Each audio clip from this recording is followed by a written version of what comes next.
শব্দবাজির ভয়ে পথকুকুর উঠে পড়ল মেট্রোর কামরায়। ট্রেন লক্ষ্য করে ছোড়া হলো চকলেট বাজি। শব্দ তাণ্ডবে ভয়ে মেট্রোতে উঠল পথকুকুর।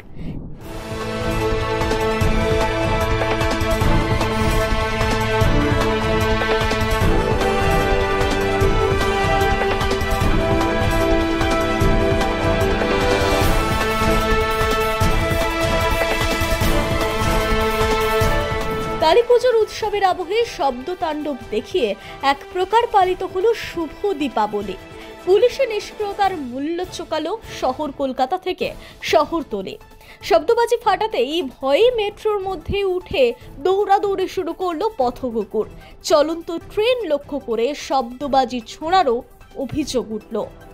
সোমবার কালীপুজোর রাতে কলকাতা ও পার্শ্ববর্তী অঞ্চল জুড়ে উৎসবের নামে যে শব্দ তাণ্ডব চলল তাতে দূষণ তো ছড়ালোই, আর নাগরিক নিরাপত্তা নিয়েও অনেক প্রশ্ন উঠল। সুপ্রিম কোর্ট ও পুলিশের নিষেধাজ্ঞাকে কার্যত বুড়ো আঙুল দেখিয়ে মধ্যরাত পেরিয়েও লাগাম ছাড়া শব্দবাজি ফাটানো হয়েছে। তার একমাত্র ফল ভুগেছে শহর।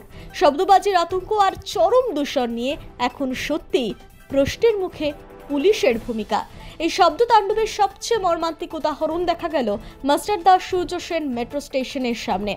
জানা গিয়েছে, শব্দবাজির তীব্র দাপটে আতঙ্কিত হয়ে একটি পথকুকুর নিরাপত্তা বলয় ভেঙে সোজা মেট্রোর কামরায় উঠে পড়ে।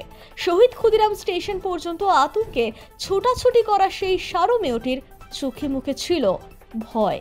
এই প্রাণীটি যেন বুঝিয়ে দিল দীপাবলির নামে সমাজের অসুস্থতাকে।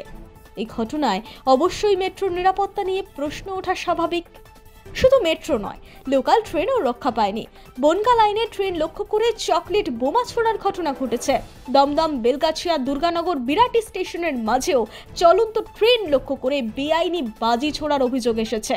চলমান ট্রেনে অসহায় যাত্রীদের আতঙ্কিত হওয়া ছাড়া আর কোনো কিছুই করার ছিল না। সূত্রের খবর, রাত 1:30 বা 2টোর পরেও পাটুলি, যাদবপুরের মতো জনবহুল এলাকায় শব্দবাজির দাপাদাপি বুঝিয়ে দিল নিয়ম নীতি কেবল খাতায় কলমেই সীমাবদ্ধ।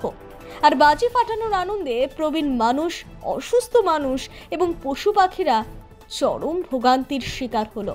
দূষণের মাত্রা রাত 12টায় বালিগঞ্জ বিধাননগরে 400-র গণ্ডি পেরিয়ে দিল্লিকেও টেক্কা দিয়েছে।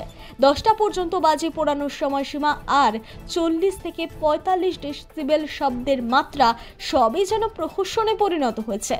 শব্দবাজির মাত্রা দ্বিগুণ ছাড়িয়েও উৎসব উদ্যাপন চলেছে।